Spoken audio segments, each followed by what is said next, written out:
Does it matter what kind of sugar is used in baking?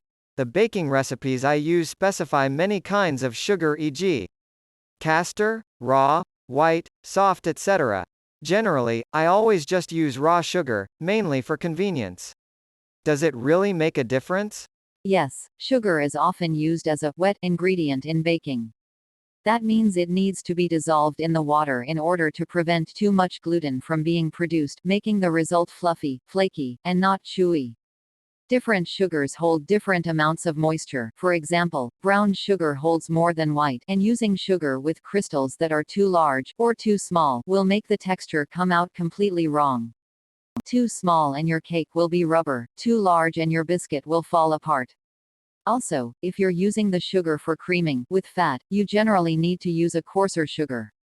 Superfine sugar will dissolve too quickly and won't allow enough air to be incorporated.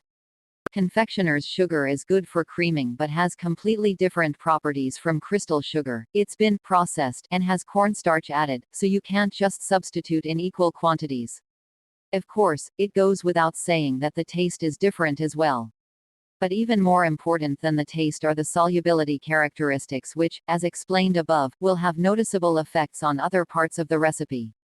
It does depend what you're baking. If the sugar is being used purely for flavoring, then you can use whatever sugar you like. Much of the time in baking though, sugar is used for more than just sweetening, and it's important to be aware of that.